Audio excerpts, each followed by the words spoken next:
एक दिन आलू भाई दोनों बैठ के पढ़ाई कर रहे थे। पापा आलू खबर देख रहे थे जब अचानक से मम्मी आलू आई और बोली, क्यों ना हम शुरू करें गोल गोल रोटी पहियों पर। कमाल की योजना है मम्मी। पापा आप क्या बोलते हो? हाँ क्यों नहीं, हम शुरू करेंगे। तो इसी प्रकार आलू परिवार ने नया कारोबार रोटी पहियों पर शुरू करने का निर्णय लिया और तुरंत तैयारी में लग गए। इसी बीच बैंगन आया और पूछा, हे टिंकू, जरा मुझे दिखाओ ये रोटी कैसे बनाते हैं। पहले थोड़ा आटा लो, उसमें डालो नमक और घी, सबको एक कटोरी में अच्छे से मिला लो।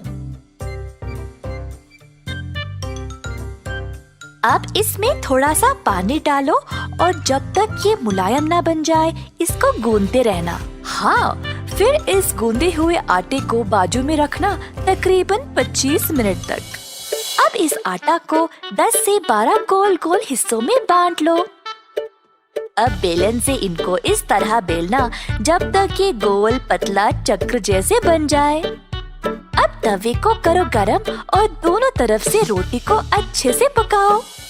गरम गरम गोल रोटी तैयार होकर बैंगन उसको खाकर बोला, मजेदार। इसी दौरान भिंडी भी उधर आ पहुंची और पूछने लगी, वैसे रोटी हमेशा गोल क्यों होती है, कोई और शक्ल क्यों नहीं? क्योंकि मम्मी की रोटी गोल गोल, रुपयों के पैसे गोल गोल, मम्मी की बिंदिया गोल गोल, पापा का चश्मा गोल गोल, भिंडी की छतरी भी गोल गोल। वाह वाह, तो इसीलिए रोटी गोल गोल। एक अनोखे गांव में रहते थे एक खुश मोटे मोटे आलूओं का परिवार। परिवार में थे 4 सदस्य, मम्मी आलू, डैडी आलू और 2 भाई टिंकू चिंकू। डैडी आलू पढ़ाने जाते थे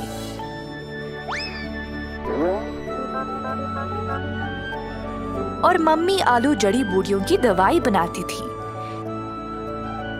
टिंकू चिंकू का ख्याल भी रखती थी। टिंकू चिंकू रोज साथ साथ खेलते और जब जरूरत तब किसी की भी सहायता करते थे।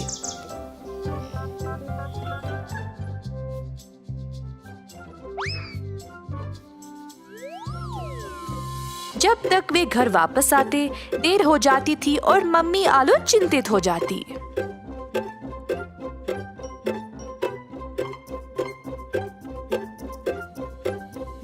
एक दिन टिंकू चिंकू खेलने निकले।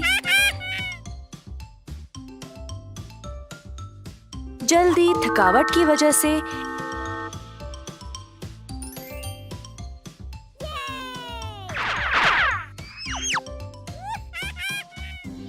एक सब्जी की टोकरी में गिर पड़े। एक बड़ा बैंगन जो पहले से ही टोकरी में था, उन दोनों को टोकरी से बाहर निकाल फेंक दिया।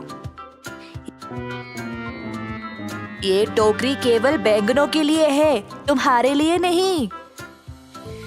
टिंकू और चिंकू जमीन पे पड़े रोने लगे क्योंकि बैंगन ने उनको निकाल फेंका। हमें नहीं पता था कि ये टोकरी आपकी है। हा हा हा, तुम्हें क्या पता? क्या तुम मुझ जैसे लंबे हो ये सब जानने के लिए? शो शो, जाओ यहाँ से, कोई और जगह ढूंढ लो। टिंकू अपना हाथ दो जरा। हाँ हाँ, ये लो मेरा हाथ। बैंगन और भिंडी दोनों ने टिंकू और चिंकू की मदद नहीं की। टिंकू चिंकू दोनों रोते रोते घर वापस आए। मम्मी आलू ने दोनों को रोते हुए देखकर पूछा कि हुआ क्या। टिंकू चिंकू ने मम्मी को सारी घटना सुनाई। मम्मी आलू ने सब्र से सब कुछ सुना, उन दोनों को मनाया और फिर सुला दिया। अगले दिन टिंकू और चिंकू फिर से खेलने बाहर गए।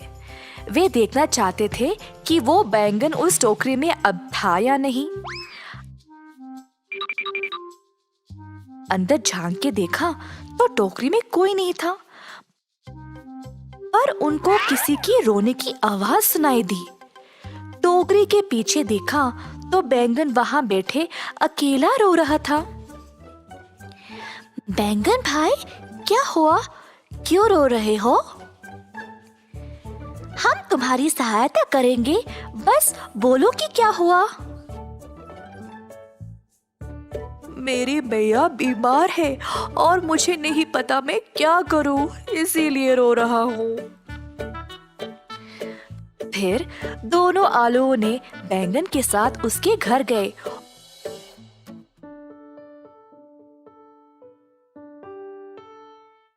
और उनको बीमार बैंगन की माँ को देखकर बुरा लगा। टिंकू बैंगन की मम्मी का ख्याल रख रहा था और इसी बीच चिंकू अपने घर वापस गया।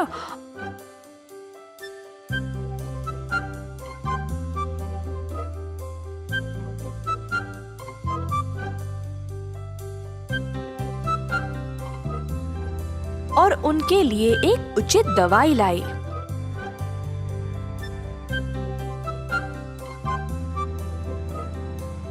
उस दवाई से बैंगन की माँ को बहुत फर्क हुई। बैंगन हैरान था कि कैसे टिंकू और चिंकू ने उसकी मदद की। बैंगन के इतना रूखा होने के बावजूद भी दोनों आलू भाइयों ने उसको मेहरबानी दिखाई। उस दिन से बैंगन ने अपना रवैया बदला और अपने दोस्तों को भी यही सिखाया। जल्द सब सब्जी टिंकू और चिंकू की तरह उपकारी बन गए। पहुंच जाते क्योंकि इसमें कोई रसायन नहीं है। होली के त्योहार के पीछे एक कहानी है। एक अभिमानी महाराजा हिरण्यकशिपु की। उनकी अनोखी शक्तियों के कारण उनको यह भ्रम था कि वही भगवान है। सबके ऊपर जोर डालते थे कि उन्हीं की पूजा की जाए। हालांकि महाराजा के खुद का पुत्र प्रहलादा इस बात के विरुद्ध था। फिर प्रहलादा की बुआ होलिका ने उसको छल से अपने साथ चिता में बिठा लिया, दंड के रूप में महाराज के विरुद्ध जाने पर। होलिका ने सुरक्षात्मक दुपट्टा ओढ़ा हुआ था, परंतु आग के जलते ही दुपट्टा प्रहलादा पे लिपट गया और होलिका उस आग में जलकर नाश हो गई। उसी समय विष्णु भगवान प्रकट हुए और हिरण्यकशिपु का भी अंत कर दिया। होलिका को जलाने वाली आग हिरण्यकशिपु पर प्रहलादा की और बुराई पर अच्छाई की प्रतीकात्मक जीत की याद दिलाता है। हाँ, और होली के त्योहार पर सब लोग रंगीन पानी में भीगकर राधा और कृष्ण भगवान का अमर प्रेम के जश्न को भी मनाते हैं। वाह, होली के पीछे इतनी बड़ी कहानी। केवल यही नहीं, होली सजीवता और तीव्रता का त्योहार भी है। यह एक बहुत रमणीय त्योहार है। यह क्षमा का दिन है, दोस्ती का दिन है और समानता का दिन।